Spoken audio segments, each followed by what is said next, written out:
hablar acerca de creador, el creador despreciado. Entendamos primero que vamos a hacer un pequeño resumen de lo que ya hemos visto y cómo procede el estudio inductivo. Ya durante los veranos, en el verano, la mayoría ha participado de la introducción que hicimos al libro de Juan y ahora estamos de lleno en el texto. Pero como estamos de lleno en el texto, vamos a revisar algunos eh, textos de la misma Biblia para que puedan ir haciendo el resumen y hacer la conexión de la semana pasada con lo de esta semana. La lección 2, o sea, el tema 2 de la lección 1 es creador despreciado.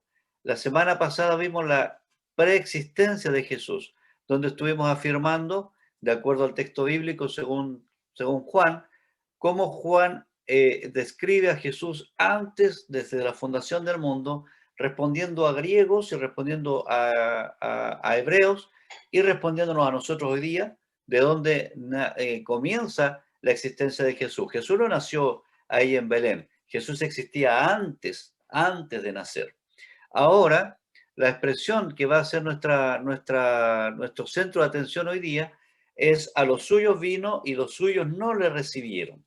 Entonces, de acuerdo a eso, los suyos no lo recibieron.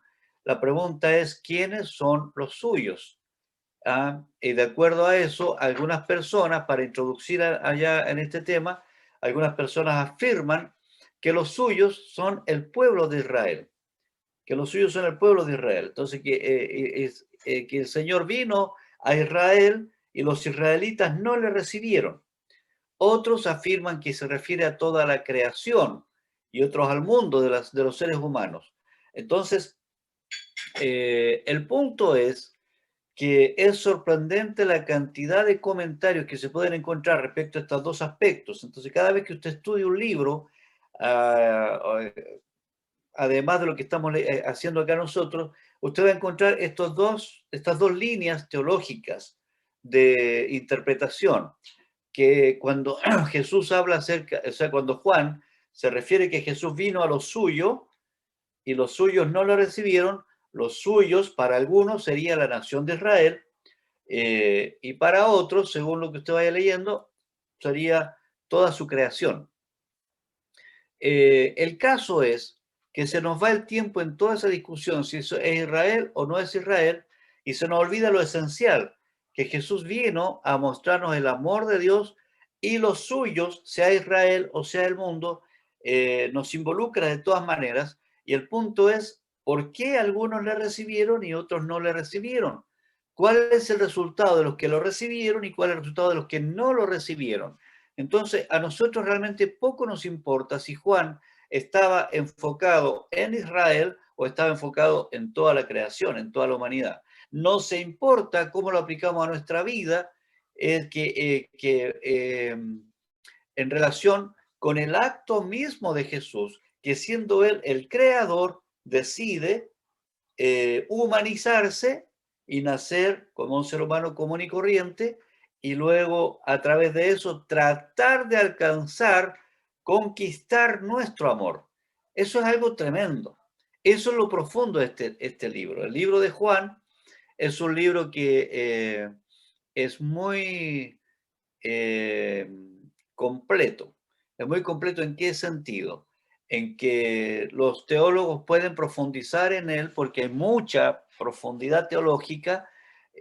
Alguien dice que es como un océano prácticamente de enseñanza profunda. O sea, si alguien quiere dedicar toda su vida a estudiar lo que Juan expresó, puede dedicar toda su vida y le va a faltar tiempo, desde el punto de vista del análisis crítico, teológico.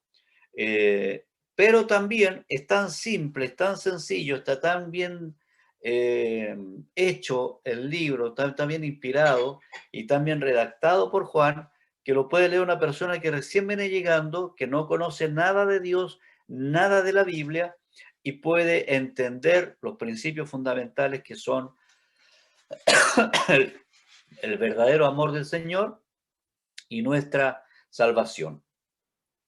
Entonces, en ese libro estamos sumergiéndonos ahora. El punto al que estamos llegando es quiénes son los suyos. La palabra está en el capítulo 1, versículo 11, donde nos vamos a centrar, donde se expresa en la versión 1960, a lo suyo vino y los suyos no le recibieron. Así está.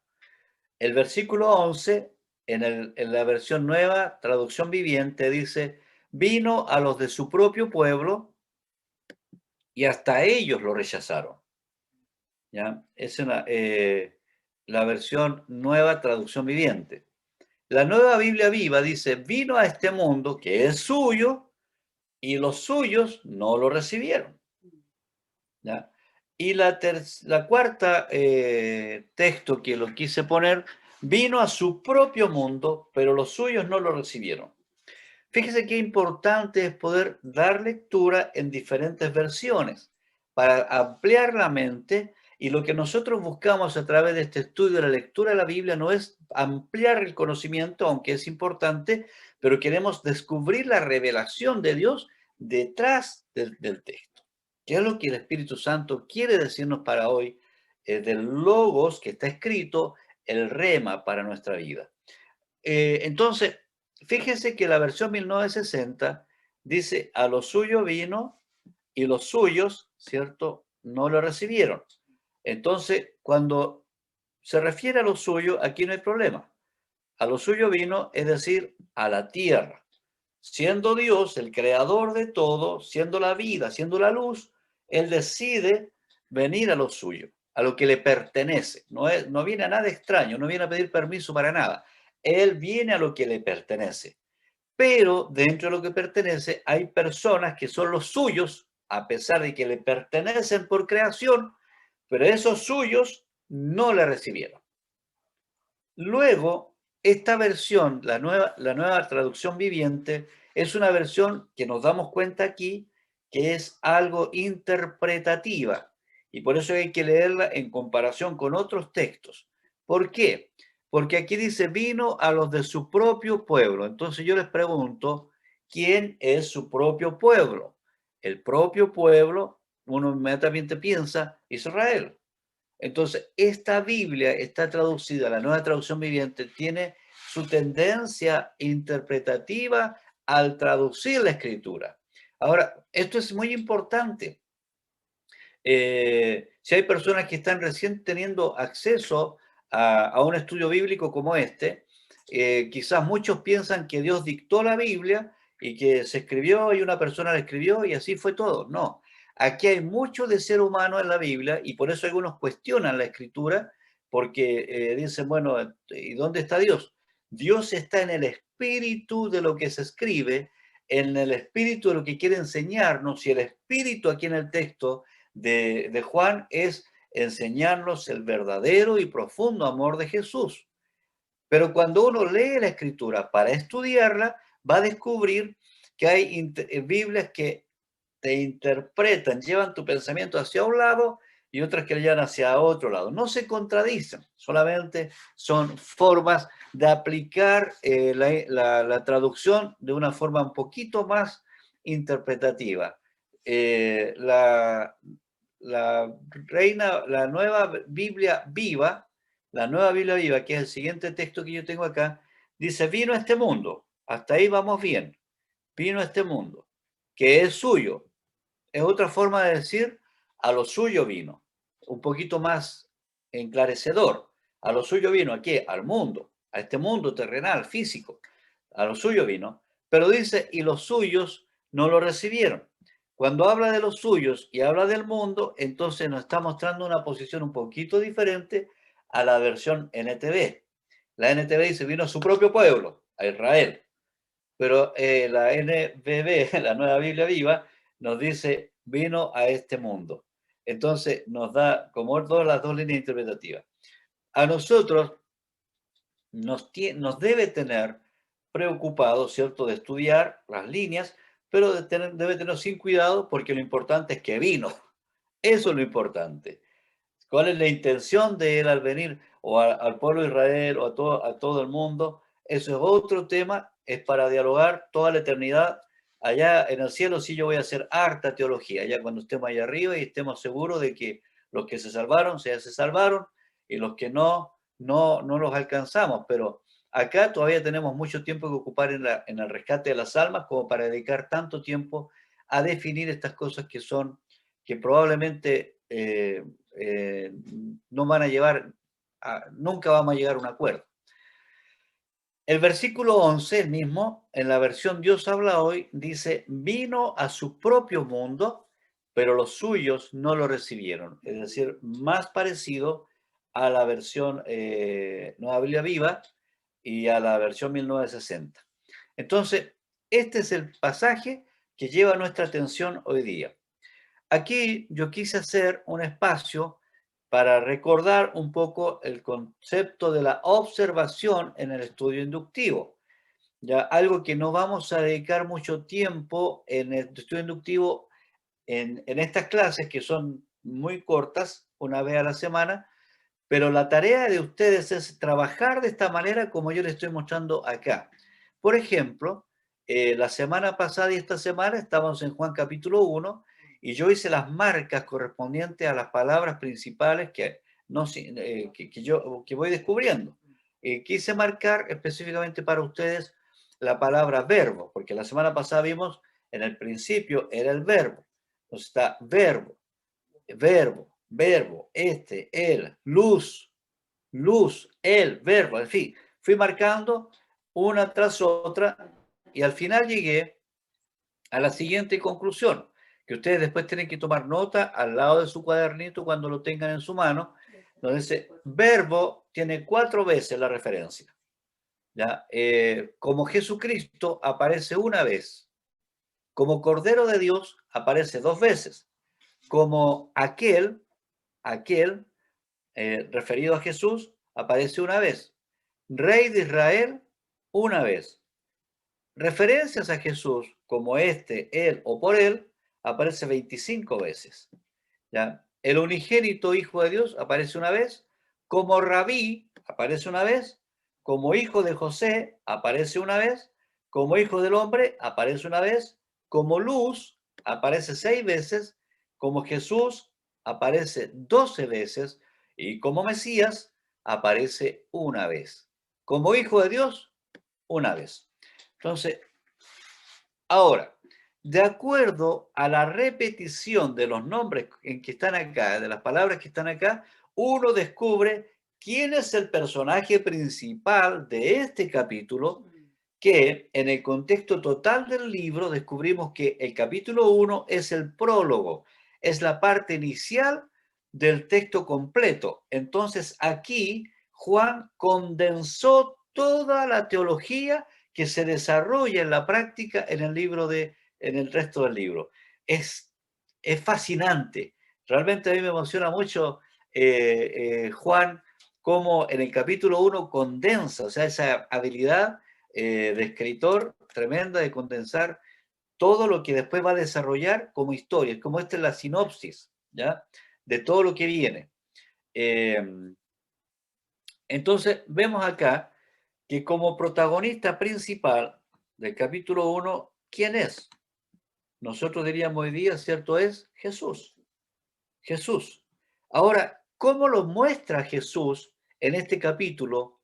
¿Cómo Juan muestra a Jesús? Lo muestra como el verbo para decir que Jesús es preexistente. Hay una enseñanza teológica profunda, que ya la vimos la semana pasada. Jesús existe desde antes y todo, Él es el hacedor, el accionador, por eso el verbo, el accionador de aquellas cosas que Dios necesitaba ejecutar. Aparece como Jesucristo, que es cierto, esta palabra compuesta por Jesús y Cristo una vez. Una vez. ¿Y qué significa Jesús Cristo? O sea, Dios con nosotros y Cristo, el Mesías. Dios con nosotros, el Mesías, aparece de esa manera una vez. Entonces, lo que nos está diciendo Juan es, el verbo preexistente es Dios, que está con nosotros, y es el Mesías que el pueblo de Israel estaba esperando. Pero también en este mismo capítulo se refieren a Jesús como el Cordero de Dios, en palabras de Juan el Bautista específicamente, y aparece 2 veces como el Cordero de Dios. Esta palabra se puede llegar a entender en la revelación del Apocalipsis, cuando el mismo Juan, el autor de este libro, escribe el Apocalipsis y dice que ve la imagen de un cordero como inmolado. Y ahí entendemos todo el concepto del sacrificio del Antiguo Testamento, en donde podemos descubrir, digamos, este acto tan importante de que solamente a través de la muerte viene el perdón de pecados. Es todo, es, digamos, esta es una muestra que uno puede decir qué significa Cordero de Dios y se pone a estudiar esa parte y va a descubrir todo el Antiguo Testamento. Cuando estudiamos hace 2 años el libro de Apocalipsis, hicimos un estudio un poquito más profundo acerca del Cordero inmolado, el Cordero de Dios, el sacrificio como era en el Antiguo Testamento y cómo ahora Juan, esta expresión tremenda, Juan el Bautista, cuando dice, he aquí el Cordero de Dios que quita el pecado del mundo. Esa expresión era tremenda, porque estaba en un pueblito chico llamado Israel, una nación pequeña llamada Israel, y que Jesús se convirtió en el Cordero que iba a quitar el pecado del mundo, era algo realmente innovador, era algo extraordinario, era una revelación que estaba teniendo Juan en ese momento. Entonces aparece Jesús como Cordero de Dios, como el que se va a sacrificar, aunque todavía no moría. Fíjese cuando Juan lo dijo, Juan el Bautista. Entonces, pero ya estaba claro para Juan el Bautista, por revelación del Espíritu Santo, que ese Jesús, que era además su primo, es el que iba a morir en la cruz para limpiar de pecados a todo el mundo. La expresión Rey de Israel aparece una vez, y esto también es muy significativo porque los israelitas tenían en su mente la idea de un rey como David que pudiese levantarse para liberar al pueblo de la esclavitud que podía haber estado teniendo en ese momento con el mundo romano, con el imperio romano. Entonces se iba a levantar un rey. Ellos esperaban que fuese alguien guerrero, que fuera a pelear, digamos, políticamente las cosas, y en realidad se encontraron con otro tipo de personas. Pero al fin Juan lo denomina también como el rey de Israel. Es decir, ya lo tenemos a Jesús como el preexistente, el verbo, lo tenemos como el verbo, pero Dios, nacido humano, como humano, lo tenemos como que ese humano se sacrifica para nosotros y además es el rey de la nación de Israel. Sobre esto mismo hay 25 referencias más con estos mismos términos. Pero hay otra palabra que también lo menciona Juan, la palabra unigénito. Unigénito significa único hijo, único hijo. Se usa a veces la palabra primogénito. Depende del sentido con el que se quieran referir a Jesús. Unigénito es el único hijo de Dios. No hay otro hijo de Dios. Entonces nosotros decimos, bueno, y nosotros, bueno, ya. Entonces, no solamente hay un unigénito, sino que es el primogénito, porque a través de Jesús nacen muchos otros hijos también para Dios. Y en ese sentido, nosotros llegamos a ser hermanos de Jesús, porque hijos del mismo Padre. Pero es una forma teológica de interpretar estos misterios divinos. ¿Ya? No vamos a discutir por esas formas, pero unigénito es el único hijo de Dios, primogénito, primogénito es el primer hijo. ¿Ya? Pero acá no se usa el término primogénito en este pasaje, se usa el término unigénito. Juan deja bien definido que Jesús es el único hijo de Dios. Ahora, fíjese bien, en el principio era el verbo, o sea, aparece el verbo como creador, aparece Jesús como el Mesías, el que ha de morir en la cruz, el Cordero de Dios, es el Rey de Israel. Acuérdense lo que puso Pilato, Rey de los judíos, ¿se acuerdan? Rey de los judíos. Entonces, pero también ese rey, no solamente ese rey de Israel, es el verbo que era con Dios y que era Dios, sino que además es reconocido como el único hijo de Dios, único hijo de Dios. ¿Ya? Ahí vemos toda la esencia de Jesús relatada por Juan. Luego aparece también el término rabí, una vez. Rabí, que es maestro. Es reconocido también acá como maestro. Maestro es el término, ¿cierto?, que usaba, rabí es el término que usaban para reconocer las autoridades de la enseñanza en el pueblo, entre el pueblo de Israel, de donde a quienes pertenecía Jesús. Pero fíjese ahora esta otra expresión que quizás usted no la había notado antes. Hijo de José. Siempre se habla de que Jesús hijo de María, que María, que María, que María, ¿ya? Y eso no está mal porque así aparece. Pero aquí aparece como hijo de José. ¿Qué está diciendo? Que ese hijo de Dios, unigénito de Dios, también es hijo del ser humano José. No es hijo biológico, no es hijo biológico, pero José lo reconoció, lo cuidó, lo crió. Es el hijo de José. Y aparece tal cual aquí en el libro de Juan, en capítulo 1, versículo 45. Y termina, esta expresión de Jesús no termina, sino que aparece también como hijo del hombre. Hijo del hombre es también la referencia a que ese Dios poderoso nace como un ser humano común y corriente, hijo del hombre, ¿ya? Hijo del hombre. Entonces, esa habla de la encarnación de Jesús, que ese Dios, siendo Dios, nace como un hombre común y corriente. Esa es la cristología de abajo, ese Jesús terrenal. Y el verbo es la cristología de arriba, ¿ya? Es el Jesús celestial. Aparece la referencia a Jesús como la luz. La vida en él estaba la vida y la vida era la luz de los hombres. La luz, dice Juan, descendió.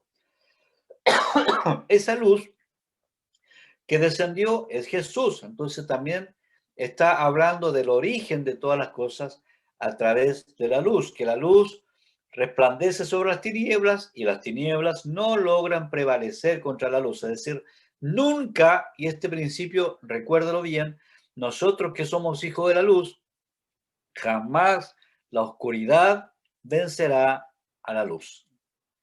Solo la oscuridad está presente donde la luz está ausente.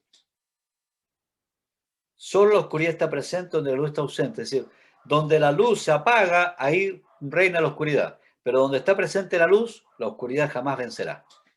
Téngalo eso como un principio para nosotros, que somos hijos de luz. Vosotros sois la luz del mundo. Entonces, el mundo no puede ir peor porque nosotros estamos presentes. Y debería ir mejor si nuestra luz alumbra en el lugar que corresponde. ¿Me entiende? Entonces la luz es esa contraposición a cómo la gente ve que el mundo está de mal en peor, no, pero hay luz. Y donde nosotros estamos, siempre la oscuridad no va a vencer. Jesús lo dijo también de otra manera, dijo, las puertas del infierno no prevalecerán contra la iglesia del Señor, es decir, la luz jamás vence a la oscuridad. Es una gran tranquilidad. Aparece simplemente como Jesús 12 veces. Jesús. Ya, porque Juan nos trae desde la preexistencia de Jesús hacia su ministerio terrenal, a donde se va a enfocar desde el capítulo 2 hasta los capítulos que empiezan con 2 números, el 12 para adelante. Entonces, Jesús, su ministerio terrenal lo vamos a empezar a estudiar para adelante, pero aquí ya Juan nos trae de allá de lo grande, de lo máximo del Dios soberano, y nos trae a la encarnación, cómo ese Dios creador de todo, se encarna y nace como Jesús. Y ese Jesús, ahora aparece con la palabra completa, es el Mesías, que es también el Cristo. ¿Ya? Y ese Jesús es el Hijo de Dios, que se relaciona con la expresión unigénito también. Mire, todo esto está concentrado. Entonces, si uno quisiera estudiar todo, Juan, aquí, capítulo 1, están todos los principios teológicos que uno pudiese ocupar toda la vida estudiando. Luego, tratamos nosotros el concepto de la preexistencia de Jesús solamente basado en el libro de Juan. Solo basado en el libro de Juan. Obvio que hay, los otros escritores bíblicos nos van a venir a apoyar el resto del texto, pero era importante ver cómo Juan se plantea para escribir el libro. Se plantea primero, ¿cierto? Nos hace el prólogo, donde Jesús es el preexistente. Y ahí nos da 8 referencias, solamente en el capítulo 1, acerca de la preexistencia de Jesús. Y ahora vamos a las referencias, que son 5, que hace respecto al Creador, ya despreciado, el versículo 11, y revelado en el versículo 14 y 18. Así, él fue revelado, y por eso que es importante esta palabra. La palabra revelación es fundamental para que nosotros vayamos y digamos, Señor, necesitamos que tú te reveles a nuestra vida. Mientras estudio, busco mi oración, mi intimidad contigo, necesito la revelación tuya hacia mi vida. ¿Ya? Esa es la revelación, no solo conocimiento. No, no, Señor, queremos tener revelación tuya. El conocimiento, nos damos cuenta aquí mismo en el libro de Juan, que no les sirvió para nada a los sacerdotes de ese tiempo, porque tenían a Jesús al frente, tenían al Mesías al frente, tenían a Dios al frente, tenían al Padre al frente, tenían al unigénito al frente, llámelo como quiera, pero tenían la luz al frente, el pan, la vid estaba frente a ellos, lo pudieron tocar y no se dieron cuenta que estaba.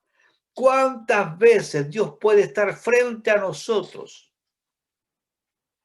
Estar ahí mismo, hablando a nuestra vida y no poder entenderlo. Por eso tenemos que pedir al Señor revelación. El creador despreciado, nos vamos a enfocar a eso ahora.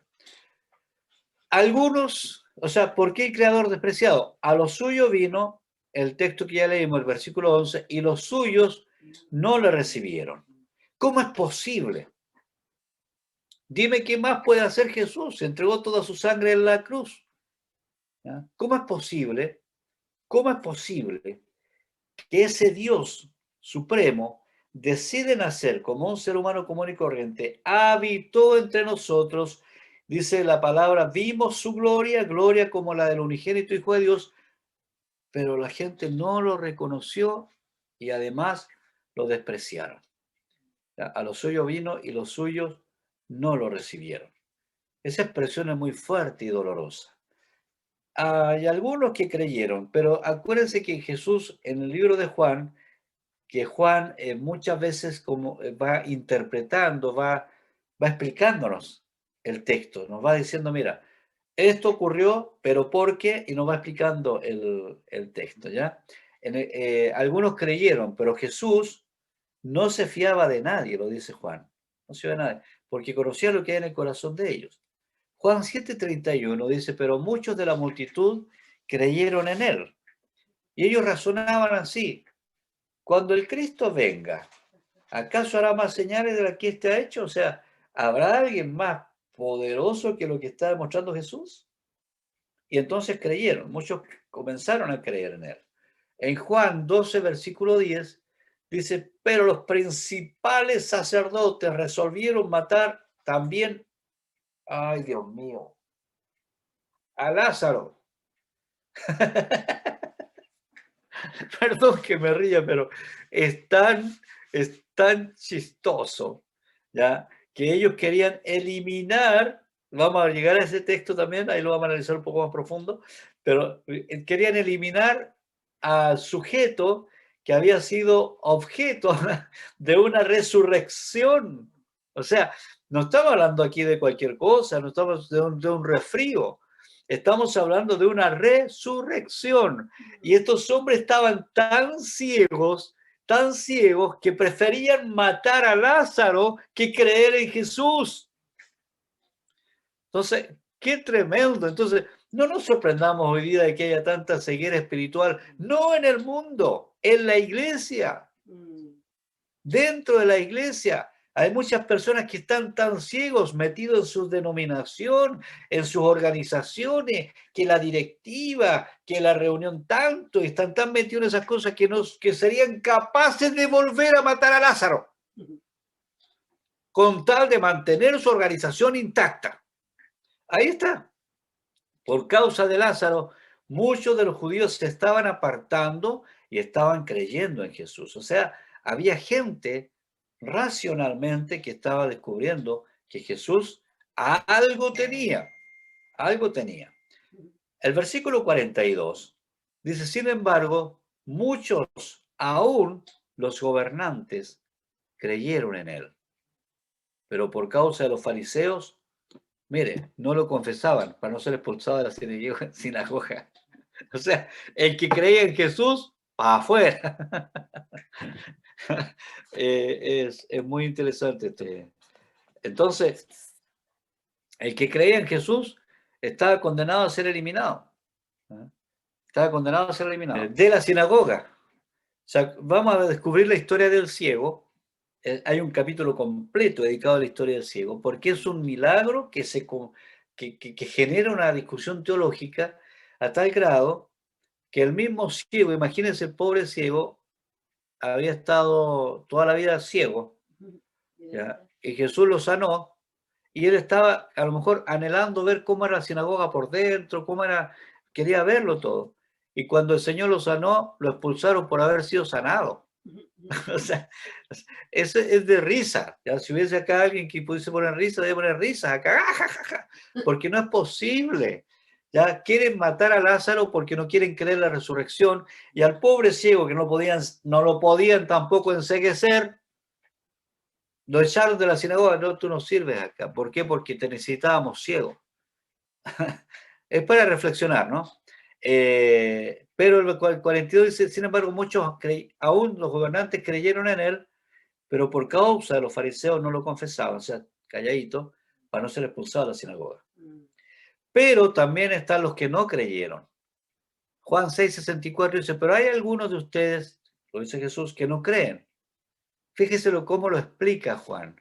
Esto es lo que me gusta de Juan, que nos explica, nos aclara lo que está relatado. No solamente hace el relato, sino que además lo aclara. Pero hay algunos de ustedes que no creen. Y dice Juan, porque Jesús sabía desde el principio quiénes eran los que no creían y quién era el que lo iba a traicionar. Mira, aquí hay un principio teológico, un diálogo teológico importante para la mesa. Juan, o sea, Judas, Jesús cuando eligió a Judas, ¿sabía que lo iba a traicionar? Aquí está diciendo que sí. Y sin embargo también lo eligió.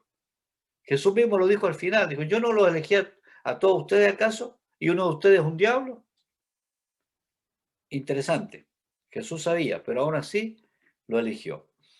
Juan 10, 31-32 dice, los judíos volvieron, o sea que lo habían hecho antes, volvieron a tomar piedras para tirárselas. El 32 no aclara. Entonces Jesús les dijo, les he mostrado muchas obras buenas que son del Padre. ¿Por cuál de ellas me apedrean? O sea, tírenme piedra. ¿Pero por qué?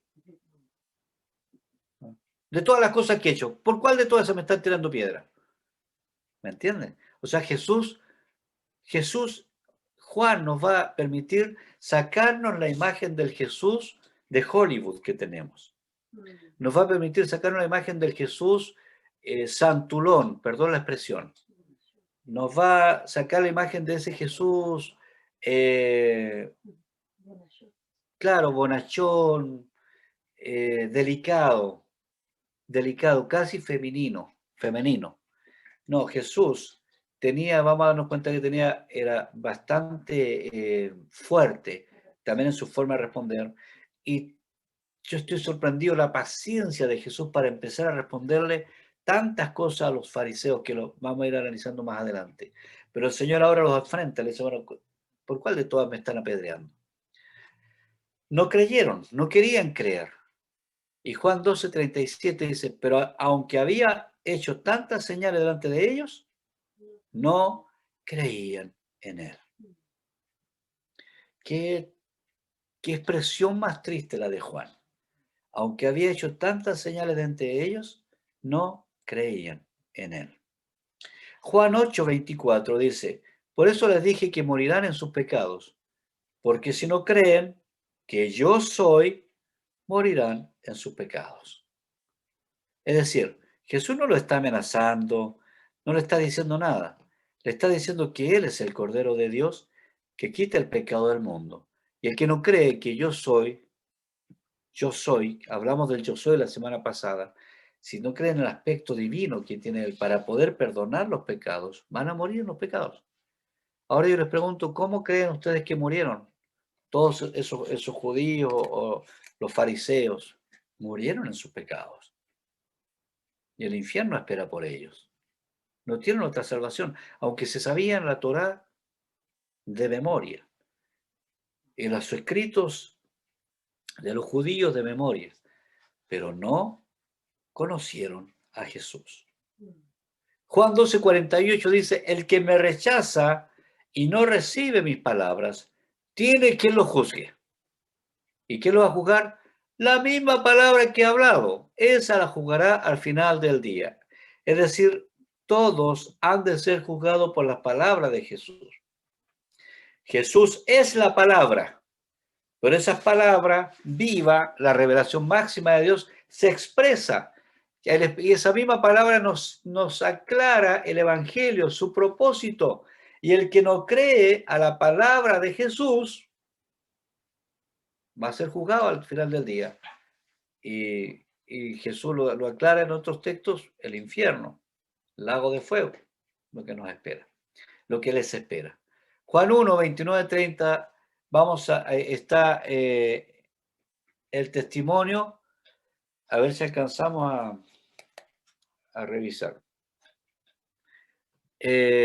Más bien, tomen nota de estos capítulos, porque yo no puedo salirme de acá para poder mostrarle, porque no lo registré esto. ¿O sí? No.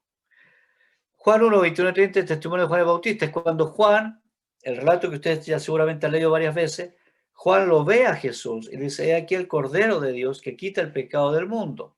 Entonces Juan da testimonio acerca de Jesús. Y él dice, Juan, y él es antes que yo. Él es antes que yo. Entonces está diciendo, Jesús, él existe antes que yo existiera. Y él es el Cordero de Dios que quita el pecado del mundo. Entonces dando testimonio de que a él hay que acudir para el perdón de los pecados. Juan 1, 29, 30.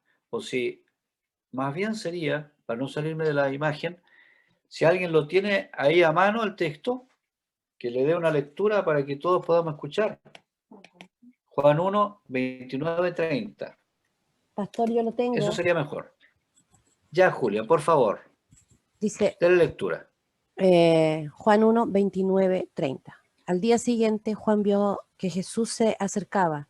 Entonces le dijo a toda la gente, aquí viene el Cordero de Dios que quita el pecado de la gente del mundo.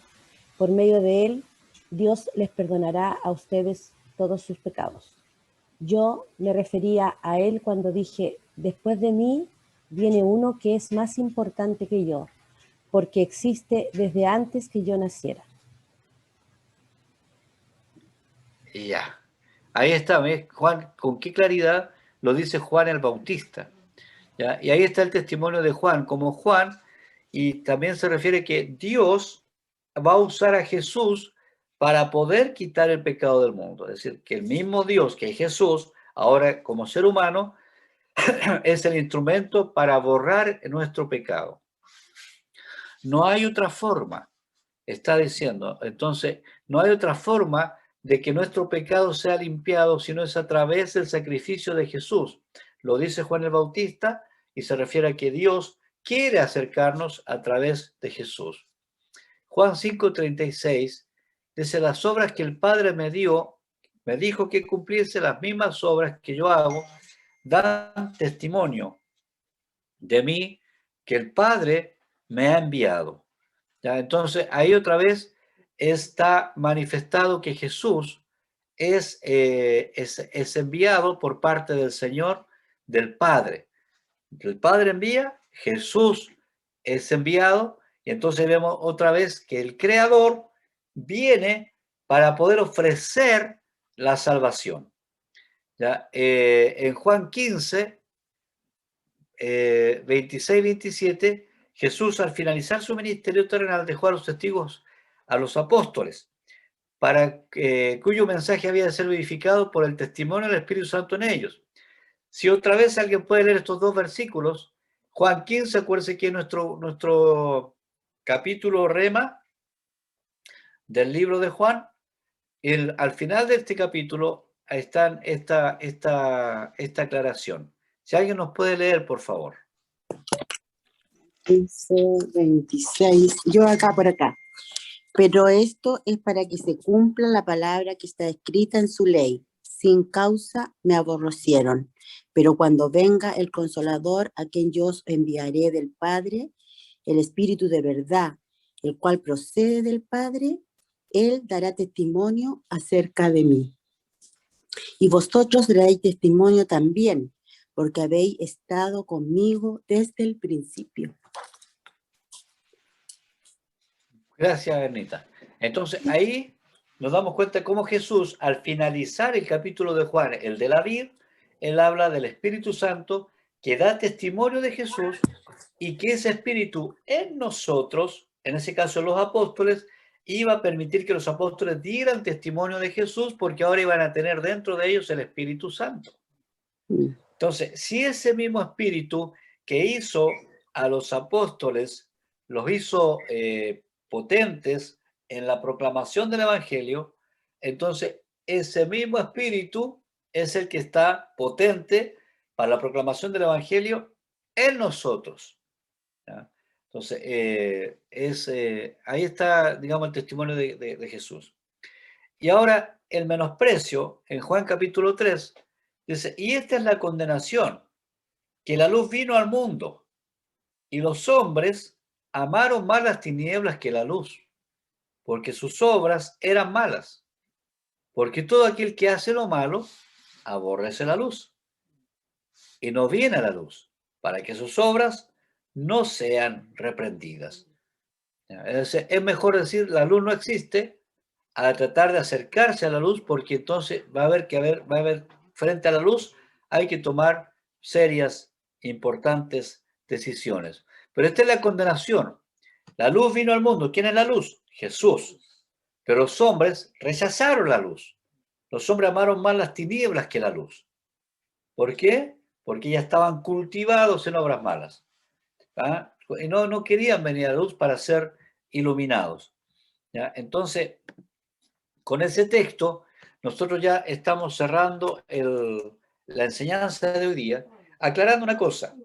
Jesús, el maravilloso, el grande, el poderoso, se hace humano para poder acercarnos a Él y traernos perdón de nuestros pecados, pero a la vez recibe el rechazo de la gente.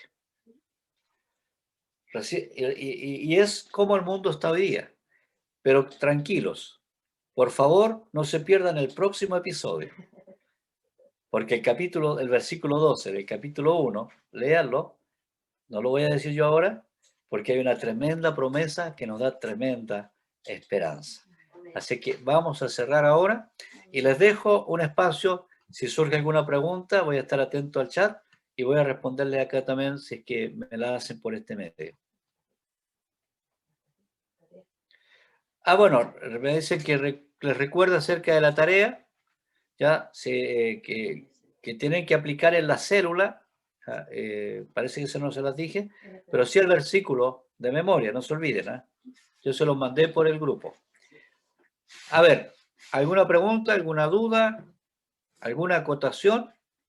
Les dejo estos minutos. Pastor, buenos días. Buenos días. Buenos días, Pastor. Sergio, ¿cómo está? Bendiciones. Bien, Pastor. Yo no tengo una pregunta, tengo más que nada un comentario, un alcance sobre lo que pasó con Lázaro. O sea, el mundo parece que siempre quiere desaparecer la obra de Jesús. O sea, Lázaro fue resucitado por Cristo y la gente lo quería matar, volver a matar.